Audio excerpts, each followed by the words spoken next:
I was born in room 417 on the 8th floor of Begich Towers. My mom didn't make it to Anchorage. The blizzard hit early that year, closed the tunnel for 3 days straight, and Mrs. Patterson from room 422 used to be a nurse in Fairbanks. That's how it went sometimes. Whittier's not a town where you live in different houses on different streets. Pretty much everyone lives here, in this building, Begich Towers.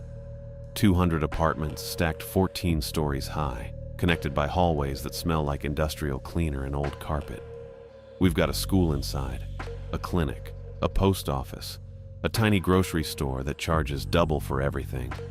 There's maybe 20 or 30 people who live outside the tower in smaller buildings nearby.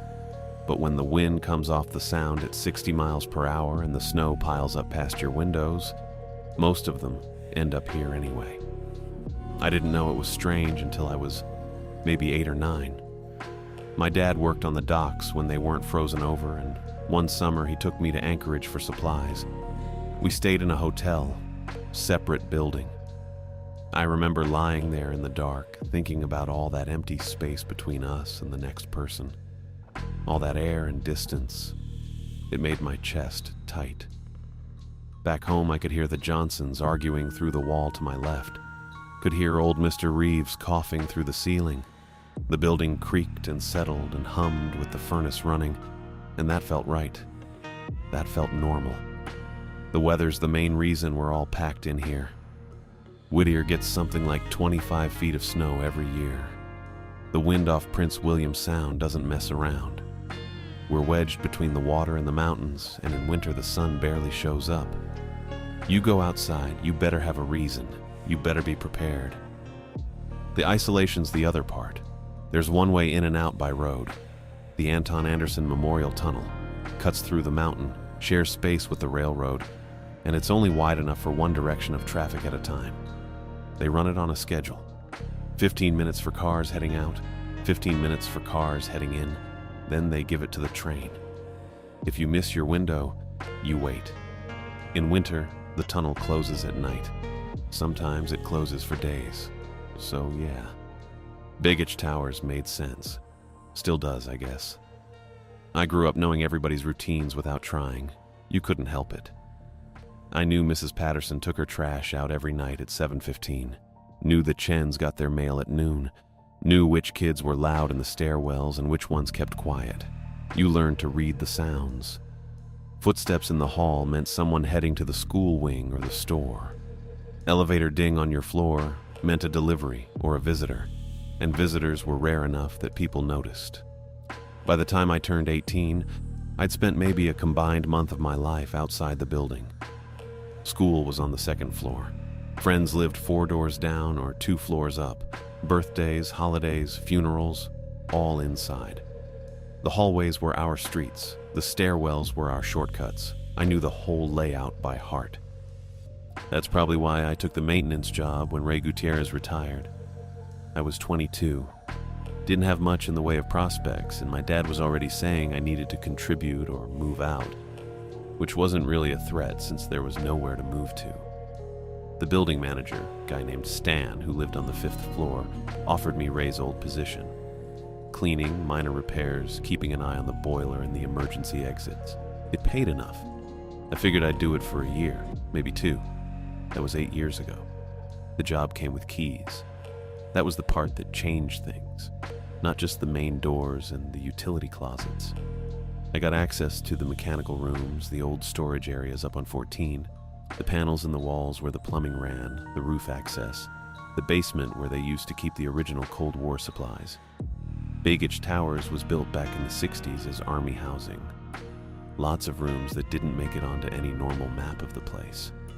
I started noticing things I'd missed as a kid. Pipes that ran in strange directions. Vents that didn't line up with the apartment layouts. Spaces behind walls that were bigger than they should be.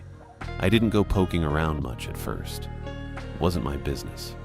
But you spend enough time in the guts of a building, you start to see it different. You see the bones. I also started seeing the patterns in how people moved. When they left for work, when they came back, when they cooked dinner or did laundry or fought with their spouses loud enough that I got called to check if something broke. I wasn't trying to track anyone. It just happened. You show up to fix a leaking sink in room 631 every third week, you notice.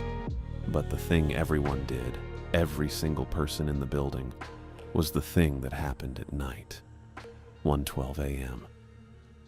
I don't know when I first noticed it. Probably not until I'd been working maintenance for a year or so, because before that I'd been asleep at 1 in the morning like a normal person. But the boiler acted up one winter, and I had to check it twice a night for a week to make sure it didn't quit on us. If the heat went out in January, people could die. So I was up, walking the halls, and that's when I saw it. One night I was heading back to my apartment from the basement, and I came up the east stairwell onto the 6th floor at maybe 1:10. The hallway was empty, which wasn't weird. It was late.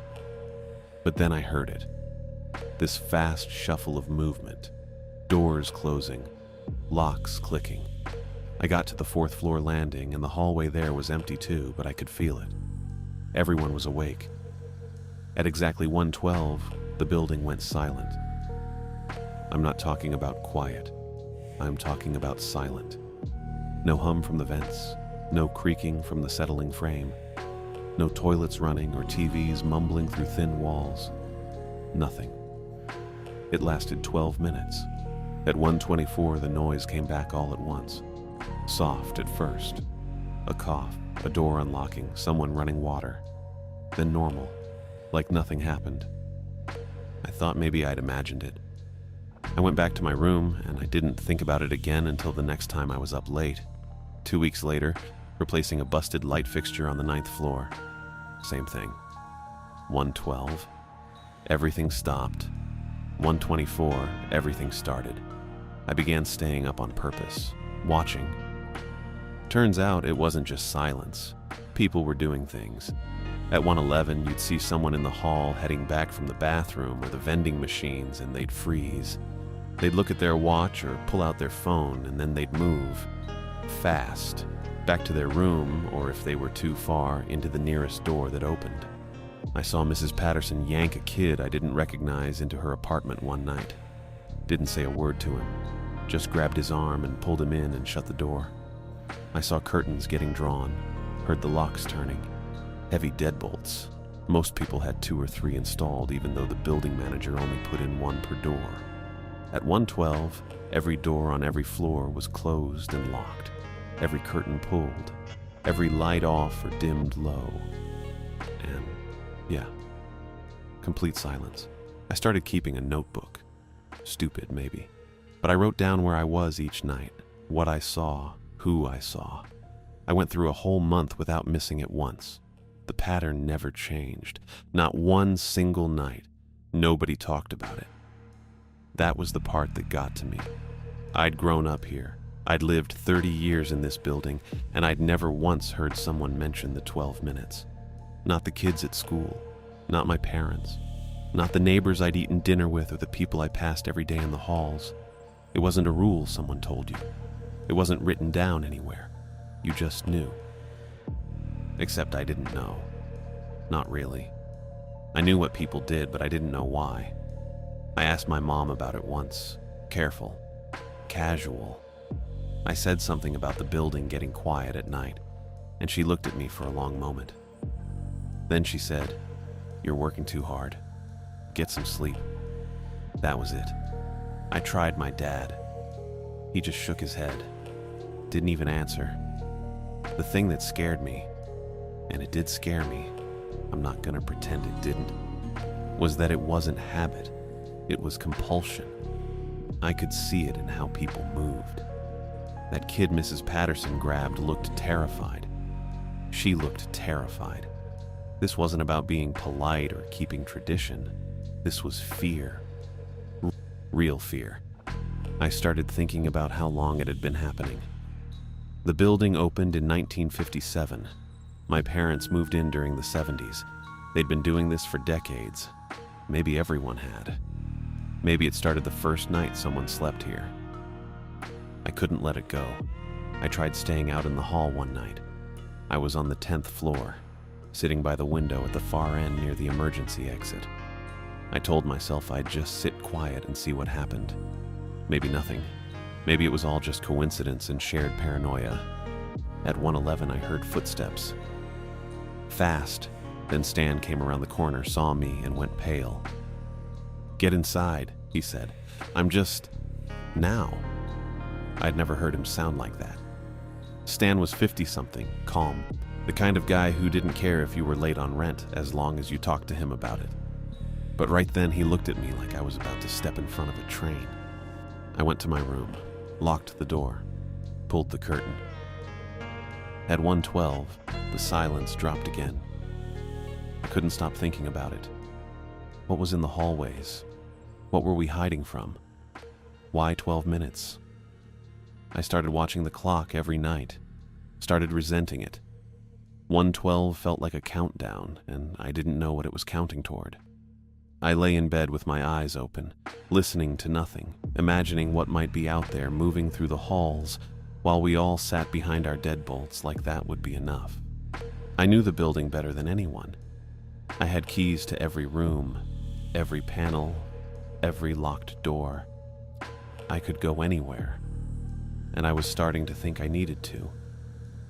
Whatever happened between 1:12 and 1:24, it was the only thing in this place that nobody would explain. The only thing that didn't make sense, which meant it mattered. I just had to figure out how much. When I was 12, I stayed out too late at the harbor with Opal and Grayson. That was the first time I broke the rule. Didn't even know it was a rule yet. Not really. Just knew my parents always had me back inside before dark in winter, before 10 in summer. Never said why. Just said to be back. The small boat harbor sits maybe 300 yards from Begich Towers, down past the empty lot where the old cannery building used to be. Not much there in January. A dozen boats pulled up on trailers wrapped in blue tarps that snapped in the wind. Ice chunks floating near the dock where the water didn't freeze all the way. We'd been skipping stones at them for maybe an hour, trying to crack the bigger pieces. Opal was better at it than me. She had this sidearm throw that sent flat rocks skipping 4 or 5 times before they hit. Grayson kept trying to throw overhand, and his stones just punched straight through the thin ice and sank. "That's not how you do it," Opal said. "I know how," Grayson said. He threw another one overhand. It sank. I found a piece of slate near the rocks by the parking lot and sent it low across the water. 3 skips, not bad. My fingers were numb inside my gloves. Probably been out there longer than I thought. "What time is it?" I asked. Grayson checked his watch. The orange one his dad got him for his birthday. 11:40. "We should head back," Opal said. But none of us moved. It was that thing where you know you should go, but you're not cold enough yet to actually do it. Just cold enough to talk about being cold. I threw another rock. This one skipped twice and knocked a chunk of ice the size of a backpack loose from a bigger piece. It spun in the black water. "My mom's gonna kill me," Opal said. "So go back," Grayson said. She didn't go. We threw rocks until my arm got tired and Grayson ran out of flat ones. The wind came harder off the sound, that specific kind of cold that gets under your jacket and sits against your ribs. That's what did it.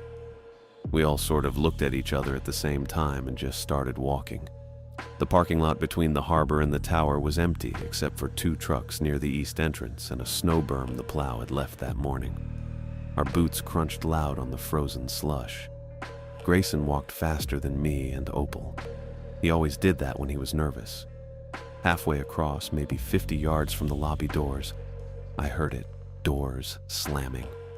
Inside the building, not 1 or 2, a lot of them, floor after floor. The sound carried through the glass front and out into the lot. Slam, slam, slam, slam, rhythmic, frantic. "What's that?" Opal said.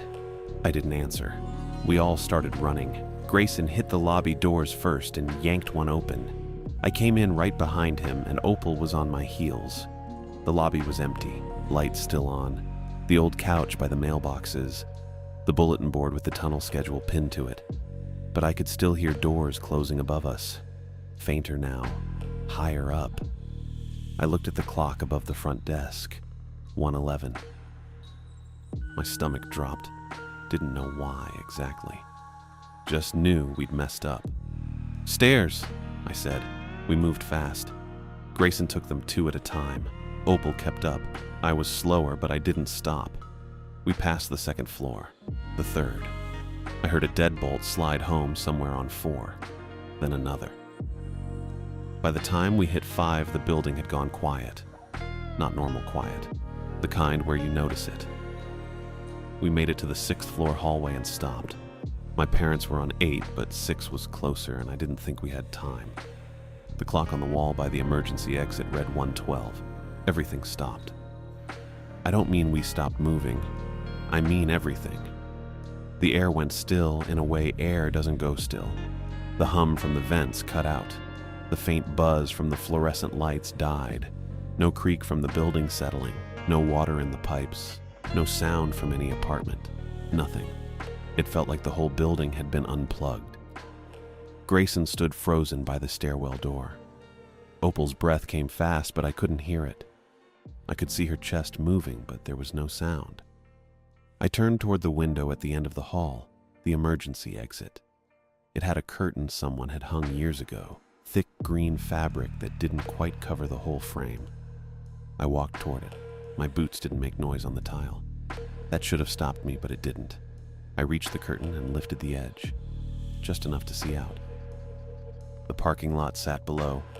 Same 2 trucks, same snow berm. Street light near the east corner throwing yellow light across the pavement. Then something moved, low to the ground, between the trucks.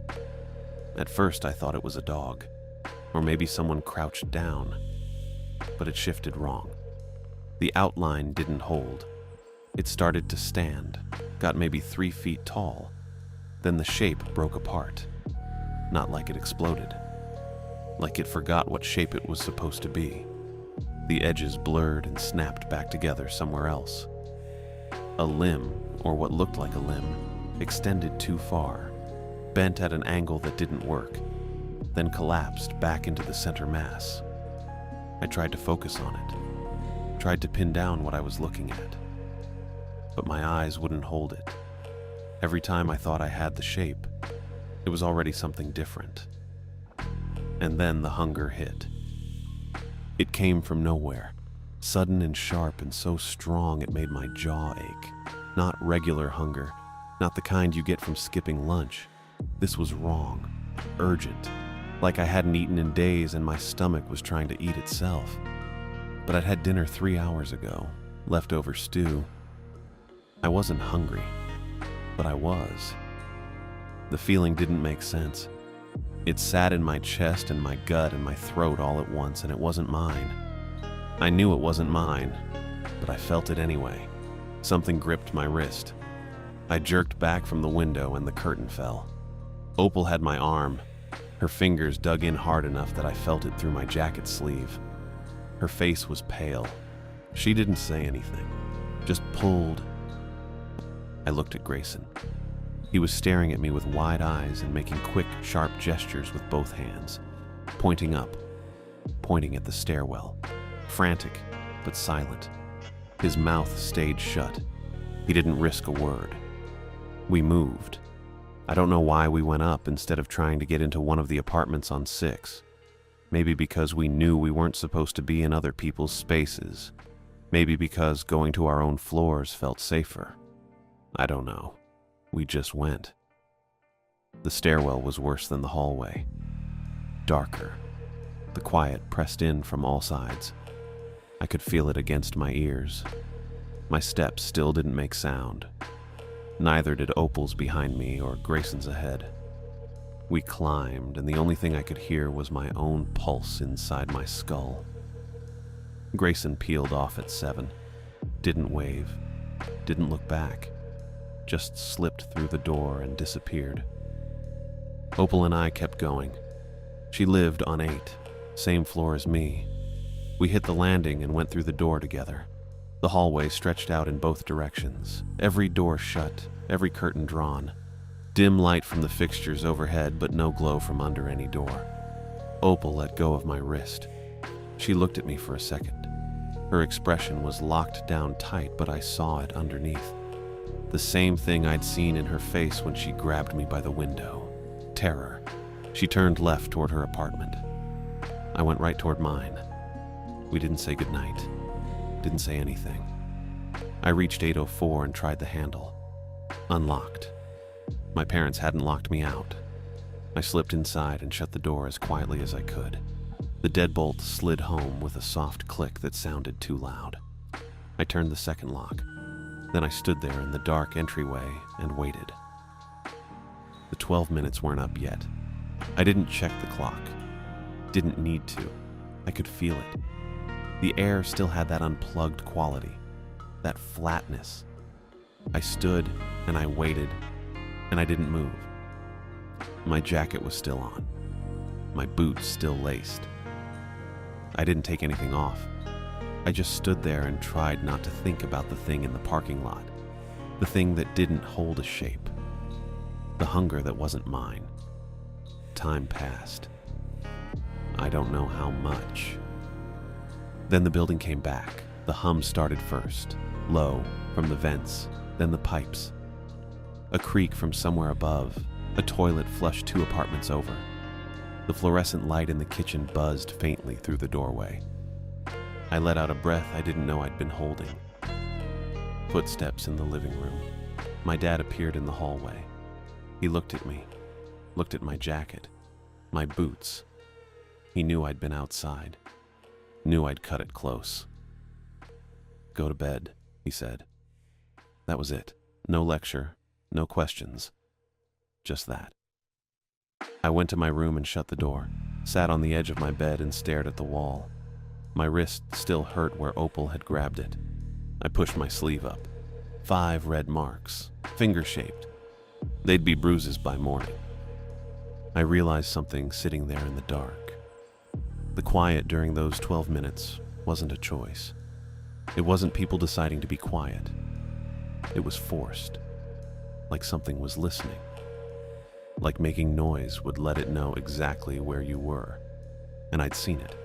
I'd seen the thing the whole town spent every night hiding from. The thing nobody talked about.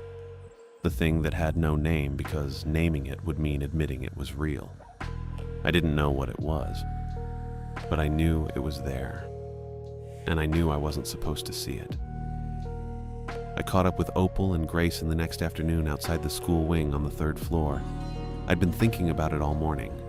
What we saw, what it meant, what we were supposed to do now.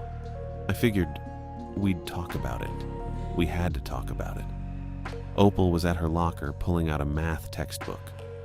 Grayson stood a few feet away with his backpack still on, hands shoved in his pockets. I walked up and said, "We need to talk about last night." Opal's shoulders went tight.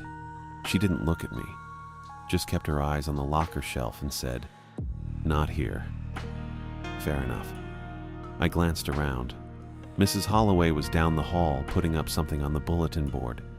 2 kids from the grade below us were sitting on the floor by the water fountain. I lowered my voice. "Okay, where?" Grayson shook his head once, sharp.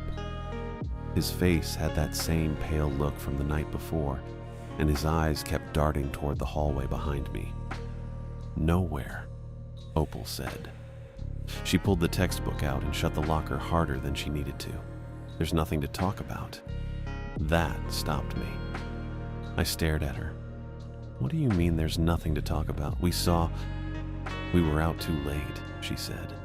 Her voice was flat, careful. "We got back inside. That's it." I looked at Grayson. He wouldn't meet my eyes. Just kept staring at the floor tiles and shifting his weight from one foot to the other. "That's not it," I said. I tried to keep my voice low, but it came out harder than I meant. "You grabbed my arm. You saw it too. That thing in the parking lot." Opal's jaw tightened. For a second, I thought she was going to say something real. something that matched the look on her face from the night before. But then she just shook her head and said, "I don't know what you're talking about." She walked past me, didn't look back. Grayson finally looked up. His eyes were tired. Scared, maybe.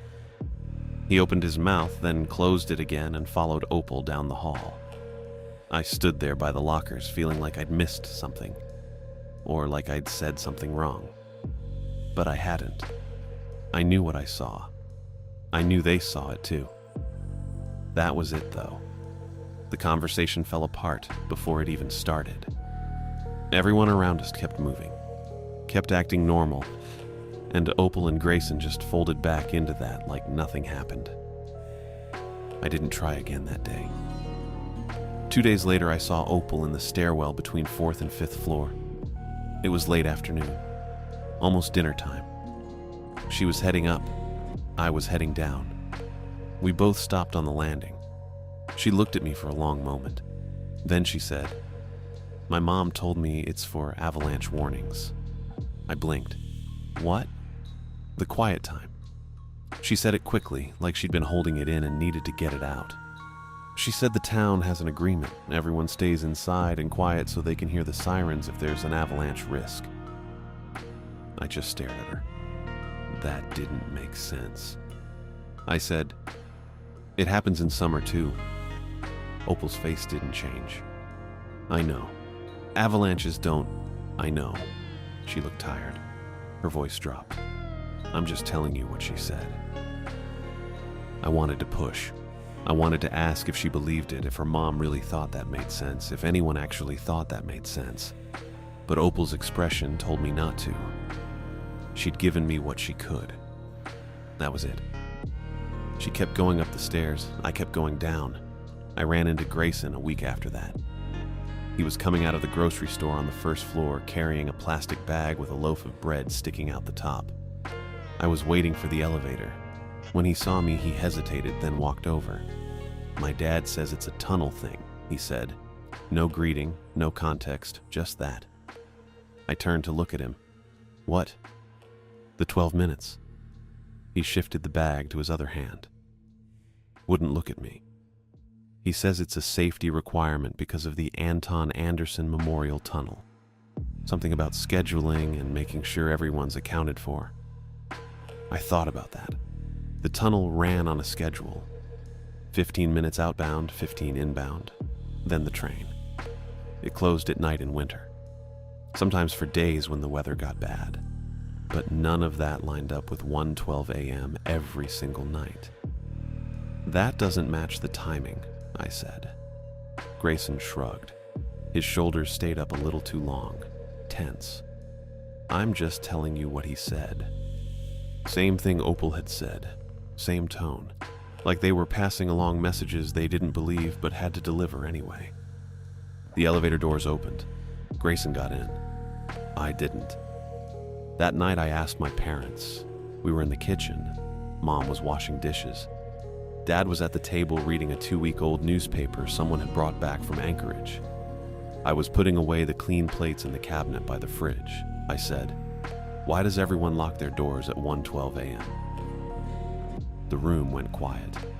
Not the unnatural quiet from the 12 minutes. Just regular quiet where people stop what they're doing because you said something that changed the air. Mom's hand stopped moving in the sink. Dad's newspaper didn't crinkle. I kept going. And why does the building go silent? What's outside during that time? Gary. Dad's voice was low, flat, the tone that meant the conversation was over before it started. "I just want to know. Drop it." Mom said it without turning around. Her shoulders were tight. I looked at Dad.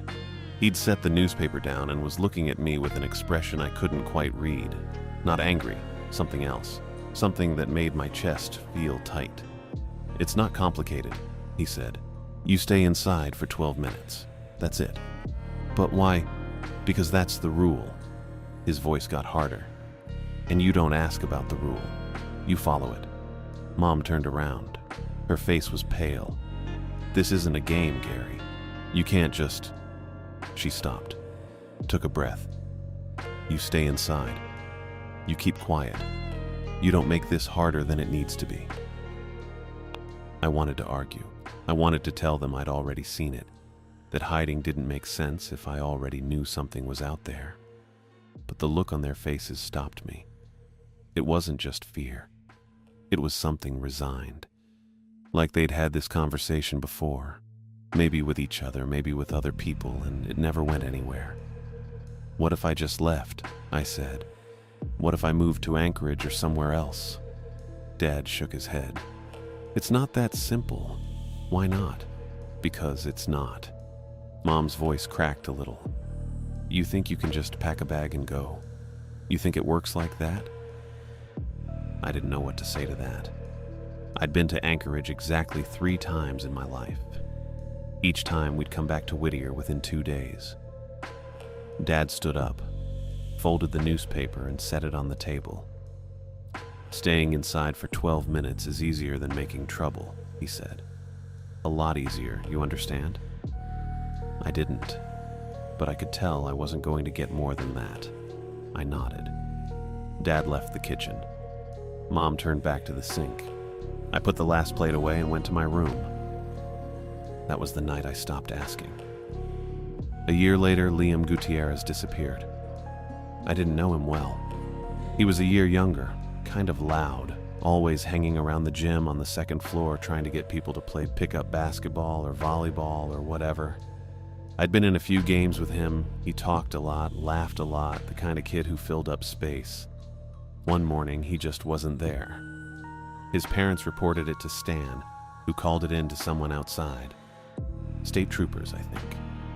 By that afternoon, there were 2 trucks parked outside the east entrance and a woman with a clipboard organizing a search grid.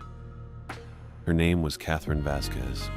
I watched her from the lobby window while she divided up the area around the harbor and the empty lot and the train platform. She moved fast, efficient. She had maybe 10 volunteers, and she sent them out in pairs with radios and reflective vests. They found his coat by the harbor fence the next day. It was torn. One sleeve almost completely ripped off. There was some blood on the collar, but not a lot. Not enough to mean anything on its own. The search kept going for 3 more days, then it stopped.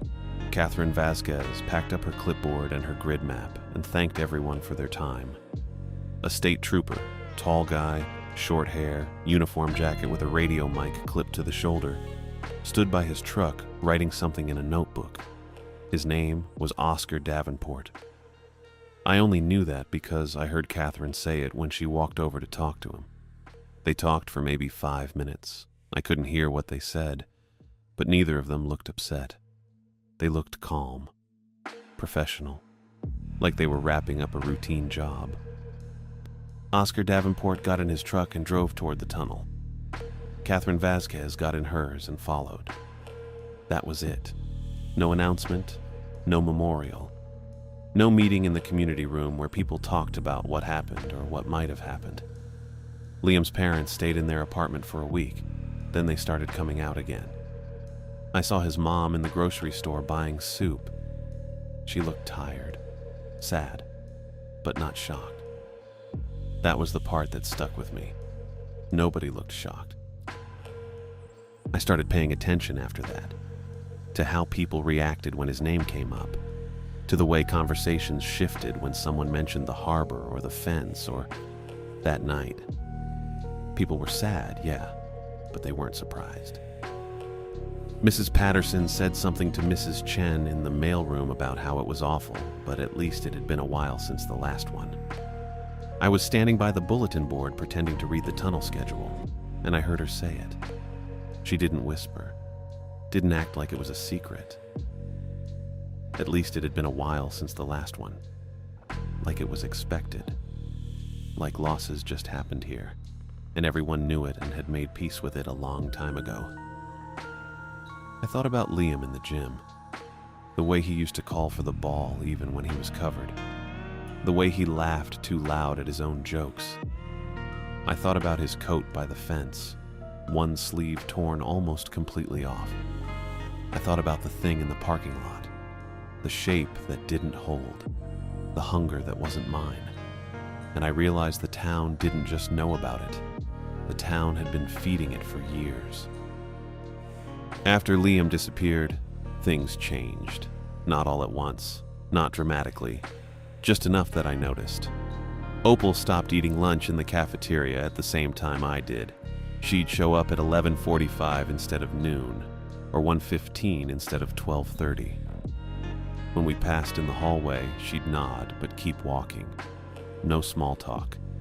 No eye contact that lasted longer than half a second. I tried once, caught her coming out of the library with a biology textbook under her arm. "Hey," I said. She looked at me. Her face didn't change. "Hey," she said back. That was it. She walked past me toward the stairwell, and I stood there holding a wrench I'd been using to tighten a loose railing bracket on the 3rd floor. I watched her push through the door and disappear. Grayson got quieter. He'd always been the type to keep his head down, but after Liam it was different. He stopped showing up to pick up games in the gym, stopped hanging around the lobby after school. I'd see him occasionally near the tunnel entrance talking to his father, Dakota, both of them wearing heavy work coats and carrying radios clipped to their belts. Dakota started giving Grayson jobs, small stuff at first, checking gate mechanisms, running cables, logging truck traffic on a clipboard, then overnight shifts monitoring the schedule and making sure inbound vehicles didn't overlap with outbound or with the train. Grayson was 17. I asked him about it once, a few months later. Ran into him outside the grocery store around 9 p.m. He had a thermos of coffee in one hand and a sandwich wrapped in plastic in the other. "Working tonight?" I asked. He nodded. "Tunnel stuff?" Another nod. "That's a lot of hours," I said. He looked at me then. His eyes had dark circles under them that hadn't been there before Liam. "Keeps me busy," he said. Then he walked toward the east entrance and I didn't follow. I started watching the clock every night. Couldn't help it. I'd be in my room doing homework or lying in bed reading a book Mrs. Patterson lent me, and I'd glance at the digital alarm clock on my desk. 1:03, 1:07, 1:09. By 1:10, I'd stop whatever I was doing. By 1:11, I'd be standing near my door, listening. At 1:12, the silence would hit, and I'd close my eyes and wait it out. I also started paying attention to the hallway glass. The emergency exit windows had those green fabric curtains, but some of them didn't close all the way. There were gaps, and depending on where you stood and what angle the overhead lights hit, you could catch reflections. Not of the parking lot, of the hallway itself. I memorized which windows on which floors created reflections I didn't want to see. The one on 6 near the east stairwell. The one on 9 by the utility closet. The one on 12 that faced slightly inward and showed the opposite wall in a weird, warped double image that made my stomach hurt if I looked too long. I avoided those spots after 1:05 a.m., just in case. The years went by and I graduated high school in a classroom on the 3rd floor with 11 other kids. Opal was valedictorian. Grayson didn't show up to the ceremony. I got my diploma from Principal Hartman, shook his hand, and went back to my apartment. 2 weeks later, my father asked if I wanted to work for the summer helping him with carpentry projects around the building. I said yes. Turned out I was decent at it, measuring twice, cutting once, keeping my hands steady. When Ray Gutierrez retired, Liam's uncle, not his father, Stan offered me the maintenance position. I was 22. The pay wasn't much, but it came with keys to every main door, utility closet, mechanical room, and storage area in Begich Towers. I took the job. By the time I turned 30, I'd replaced about 400 ceiling tiles, cleared at least 60 drains, and fixed more baseboard heaters than I could count. I knew which breaker controlled which section of the building. I knew where the water shutoffs were on every floor. I knew the boiler's schedule better than my own. I also knew which apartments called the clinic instead of the hospital when someone got hurt. And I knew Stan sometimes asked me to help carry stretchers. It didn't happen often. Maybe 3 times a year. 4 at most. Stan would knock on my door at 2 or 3 in the morning and say he needed a hand.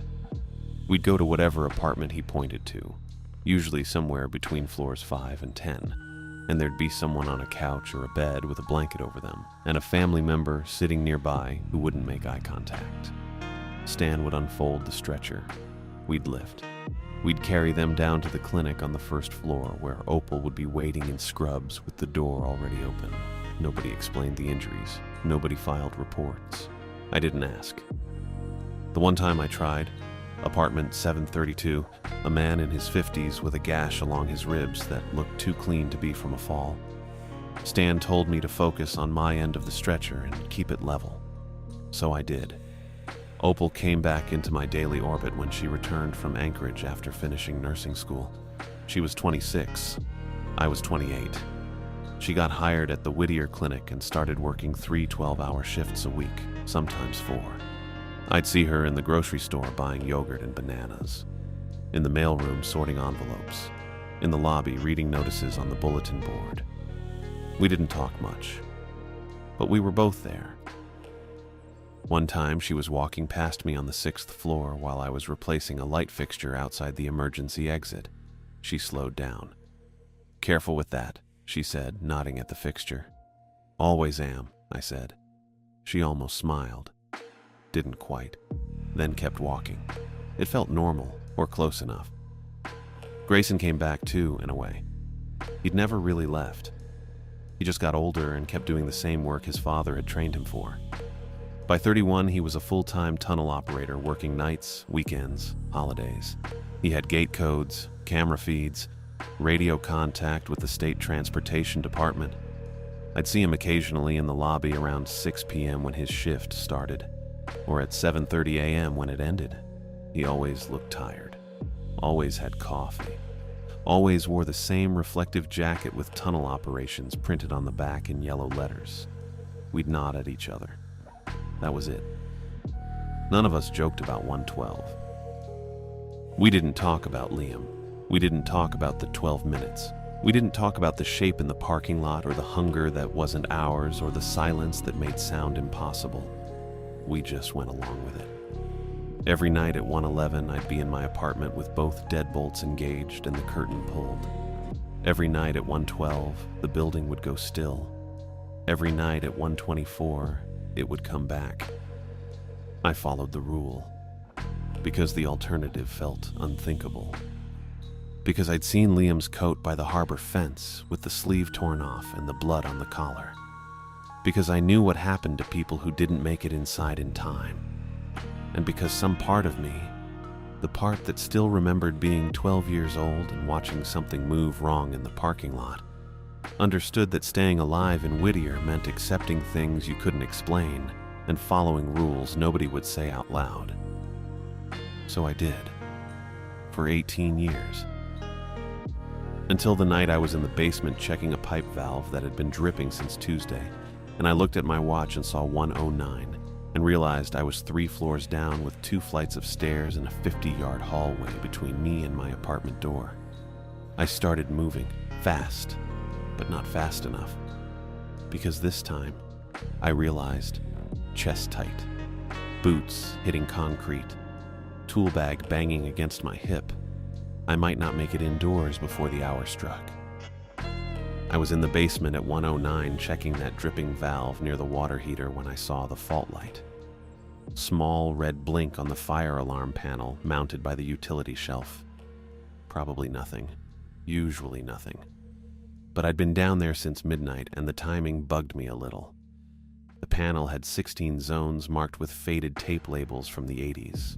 Zone 7 was blinking. That covered the 6th and 7th floors, east wing. Could be dust in a smoke detector. Could be someone yanked a pull station by accident. Could be the wiring acting up again because this building was old, and everything in it was older than it should be. I grabbed my tool bag from the workbench. Checked my watch. 109 and maybe 40 seconds. I should have been upstairs already. Should have been in my apartment with both deadbolts turned and the curtain pulled. But the fault light kept blinking, and if I didn't check it, Stan would ask why I ignored it. That's the job. You don't skip things because the timing's bad. I took the east stairwell up. moved fast but didn't run. My boots hit each step with the same rhythm I'd used for 8 years. The stairwell smelled like concrete and old paint. Emergency lighting threw long shadows across the walls. I hit the 6th floor at 1:10 in 12 seconds. The hallway stretched out in front of me with its brown carpet and beige walls, and the same overhead fluorescence that had been there since the building opened. I pulled my phone out and turned the flashlight on. The beam cut across the carpet in a narrow line that didn't spread the way it should have. Everything beyond it looked thick, wrong, like the air had weight. The nearest pull station was halfway down the hall by apartment 618. I walked toward it, keeping my phone pointed forward. My tool bag tapped against my hip with each step. The hallway was quiet, but not the enforced kind. Just normal, late-night empty. I got to the pull station and checked it. Cover was down. Lever wasn't pulled. No damage. I opened my tool bag and pulled out the small flathead to pop the smoke detector cover 2 feet above it. That's when Grayson's voice came through the radio on my belt. "Gary, you there?" I grabbed the radio, pressed the button. "Yeah, what's up?" Static for a second. Then his voice again, flat and clipped the way it always was, but with something under it. "Gate cameras just went gray, all 4. I stopped moving, looked at my phone. 1:11 and 18 seconds. "Storm interference?" I said. "No storm," Grayson said. "Clear night. They just turned gray. Happened before, but not..." He cut off, then came back. "Timing's bad." "Yeah," I said. "You inside." 6th floor hallway. Another pause, longer this time. Get to a room. Checking a fault light. "Gary!" "I know." I clipped the radio back and looked at the smoke detector. Probably just dust, probably nothing. But I couldn't leave it blinking. I reached up with the screwdriver, got the cover half off. The hallway lights dimmed. Not all at once. It started at the far end by the emergency exit and rolled toward me in a slow wave. Each fluorescent tube dropping from white to yellow to something dimmer. I watched it move. Took maybe 3 seconds to reach me. The light above my head flickered once, then settled into a brownish glow that barely reached the walls. Then the heaters stopped. Every single one. All at once. No warning click or settling hum. Just instant silence where the baseboards had been ticking and the vents had been pushing warm air. The building stopped breathing. I know that doesn't make sense. Buildings don't breathe. But that's what it felt like. The air went flat and still and empty, like someone had pulled the oxygen out and replaced it with nothing. I checked my phone. 1:12. The enforced quiet dropped. I'd been through it 5,000 times, maybe more.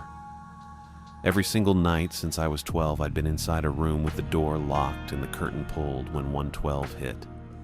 I knew what it felt like, knew the weight of it, knew how sound died, and the building held its breath, and everything living went small and silent and tried not to exist. I'd never been in the hallway during it. The silence wasn't just the absence of noise, it was pressure. It pushed against my eardrums and chest and the back of my throat. My boots didn't make sound when I shifted my weight. The tool bag didn't jingle. My breath didn't move air. I turned and walked fast toward the east stairwell. Didn't run. Running felt like it would make things worse. The carpet under my boots looked darker than it should have been. The apartment doors on either side were shut tight with no light coming from underneath. I hit the stairwell door and grabbed the crash bar. It didn't move. I pushed harder, leaned my shoulder into it. The bar stayed locked in place like it had been welded shut. I let go and backed up one step. Stared at the door. It was the same door I'd used 10 minutes ago. Same red exit sign above it. Same scuff marks on the bottom edge where people kicked it open when their hands were full. I turned and moved toward the west stairwell at the other end of the hall. My phone flashlight beam cut across the carpet in that same too narrow line. The hallway felt longer than it was, The apartment numbers ticked past. 618, 616, 614. I reached the west stairwell door and hit the crash bar hard. Nothing. I slammed my palm against it, pushed with both hands. The door didn't move at all, didn't rattle, didn't give even a millimeter. The elevator was 10 feet to my left. I turned and hit the call button 5 times. 6. The panel stayed dark. No light, no sound, no cable hum from the shaft. I stood there with my tool bag hanging from my shoulder and my phone throwing that narrow beam and my breath going tight in my chest. That's when I saw the shape. It was at the far end of the hall, by the emergency exit window where the green curtain hung. I didn't look at it directly, couldn't. My eyes slid off it the same way they had when I was 12.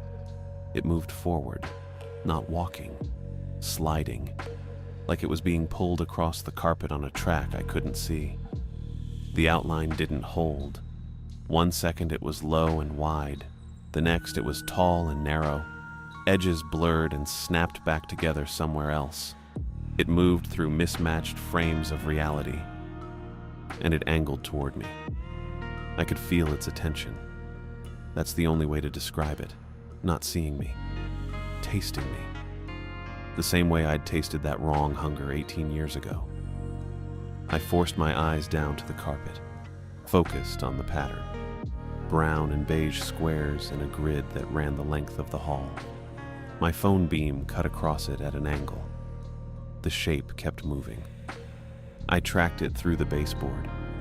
There was a reflective strip along the bottom, fake wood trim with a glossy finish that caught light and threw it back. I could see the shape in it, sharper there than when I looked at it straight. It slid closer. 20 feet away. 15. The hunger hit my chest and jaw and gut all at once. I took 1 step back. My shoulders hit the elevator doors. The shape stopped. I kept my eyes on the carpet, on the baseboard reflection, on anything except looking at it directly. That's when I realized the maintenance room door looked wrong. It was 10 feet to my right, same door I'd used 1,000 times. Gray metal with a keyed handle and a small window at eye level, but the edges didn't line up. The frame bent in a way that shouldn't be possible. The window reflected the hallway, but the angle was off by maybe 15 degrees. The door was still there, but it wasn't in the right place anymore. I backed up 2 steps. My shoulder blades hit the wall beside the elevator. The maintenance room door was 10 feet to my right and it was standing open. I didn't open it. I locked it 2 days ago after replacing a burned-out ballast for the emergency exit light. I know I locked it because I always lock it, and because the key went back on the ring, and the ring went back on my belt. But the door was open now. The room inside looked wrong, too deep. The back wall should have been 12 feet in, right behind the shelving unit where we kept the spare filters and cleaning supplies. Instead, it stretched back maybe 20 feet, maybe more. The fluorescent shop light I installed last year was on, throwing weak yellow across the concrete floor, but the glow didn't reach the back. The shelves were there, but they looked farther apart than they should have been, and past them I could see another doorway. Not a closet, a hallway. There's no hallway back there. The maintenance room shares a wall with apartment 604. I've been in 604. Mrs. Ellison lives there. She keeps cats. My tool bag jerked, just a few inches. The strap slid down my shoulder and the whole bag dragged toward the open maintenance room door, scraping across the carpet with a sound I couldn't hear, but could feel through the soles of my boots. I grabbed the strap with both hands and pulled it back. The bag went still. I realized that being inside a room wasn't the same thing as being safe. The rule was to get behind a locked door at 112. The rule assumed the doors led to the right places. My radio crackled, not Grayson this time. Opal's voice came through, clipped and tight and breaking up every third word. "Gary, if you're there, we've got a situation. Caden Pearson, 79, dementia, wandered into the lobby about 10 minutes ago. I tried to keep him at the clinic, but he bolted and I can't find his daughter, and the signal keeps static for 3 seconds, dropping, like something's moving between the..." More static. Then her voice came back quieter. "Gary, if you can hear this? He's not inside anywhere. I checked the first 2 floors. He might have gone back out." The line cut. I clipped the radio back to my belt and stood there with my tool bag in one hand and my phone in the other, the flashlight beam cutting a line across the carpet that didn't spread right. Then I heard it. Downstairs, ground level, the lobby doors. They slammed open. Not shut, open. The sound echoed up through the stairwell, through the walls. A heavy double bang followed by the specific rattle of the pneumatic closer fighting to pull them back. I've heard those doors close 1,000 times. This wasn't that. This was someone or something forcing them wide against the pressure, holding them there. I understood. The ritual wasn't just about staying quiet and staying still. It was about not letting anything in. No light spilling into the halls. No noise drawing attention. No one opening a door because they heard someone outside who needed help. Caden Pearson was out there. Probably confused. Probably calling for someone. And if I went down there, if I unlocked a stairwell door or hit the elevator call button or turned on the lobby lights, I'd be doing exactly what the thing wanted. I moved. Fast, but not running. I kept my eyes on the carpet, tracking my own boots, using the baseboard reflection when I needed to check the hall behind me. The shape was still there, 15 feet back, but it wasn't moving forward anymore. It was waiting. I reached the maintenance room. The door was still open, and the room was still wrong, stretching back into a space that shouldn't exist. I didn't go in. I crouched beside the doorway and pulled my tool bag around, unzipping the main pocket without looking up. I found the roll of blackout film I use for window repairs. Matte black adhesive-backed plastic, cuts glare, blocks drafts. I peeled off a 2-foot section and pressed it over the small window in the maintenance room door, smoothing it down fast with the heel of my hand. The window went dark. There was a small mirror mounted on the wall by the elevator, the kind with a convex curve so you can see around corners. I pulled a rag from my bag, an old t-shirt, paint-stained, been in there since Tuesday, and wiped it across the mirror's surface, smearing dust and oil until the reflection turned dull and clouded. I checked the baseboard reflection again. The shape surged closer, not sliding anymore, surging. The outline broke apart and snapped back together 5 feet nearer, then 3 feet, then right behind me, close enough that I could feel the air change. The hallway went cold, not winter cold, wet cold, the kind that gets into your joints and doesn't leave. The temperature dropped maybe 15 degrees in 2 seconds and my breath started fogging even though I couldn't hear it. The smell hit next. Rotten fish, not fresh rotting, old rotting. The kind that's been sitting in a bucket in the sun for a week, gone black and soft and wrong. It filled the hallway, thick enough I could taste it in the back of my throat. I dropped to my knees and then to my stomach, crawling forward under the stairwell landing. There's a pocket there, a little triangular gap where the stairs meet the wall, barely 3 feet deep and 2 feet high. I used to hide there when I was a kid, back when hiding felt different. I pulled myself in and pressed my back against the wall, pulling my knees up and my tool bag in close. I held my breath. The stairwell door rattled. The west stairwell, the one I'd just tried. The crash bar shifted, just a ½ inch, like someone on the other side was testing it. Then it shifted again, slower this time, deliberate. The door wasn't locked anymore. It was opening. Just a crack, enough to show a sliver of the stairwell beyond, dark and quiet and wrong.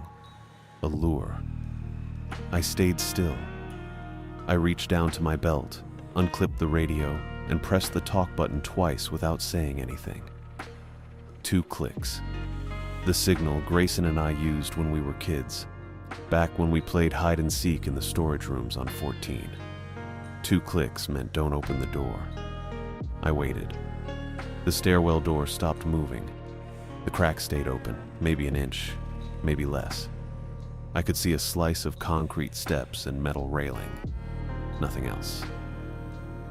Then the heaters kicked back on, not all at once. Staggered. The one by apartment 610 first, then the one near the elevator, then the one at the far end by the emergency exit. Each one clanged once, then settled into its normal hum. The overhead lights brightened. Not a wave this time, just a slow crawl back to white like someone turning a dimmer switch. I checked my phone. 1:24. The shape was gone. The smell wasn't. I stayed under the landing for another 10 seconds, counting in my head, then crawled out and stood up.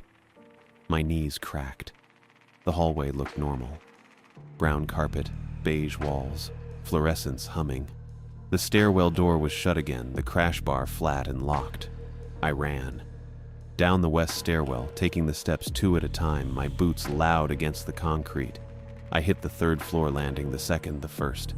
I shoved through the door into the lobby. The lobby was empty. The doors were shut. Both of them. The pneumatic closers were doing their job, holding them flush against the weather stripping. But on the floor by the mailboxes there was a hat. Wool, dark blue with a small brim. The kind old men wear in winter. Next to the hat was a smear. Wet, grayish. It started by the front desk and dragged toward the doors in a line maybe 4 feet long, narrow at the start and wider at the end.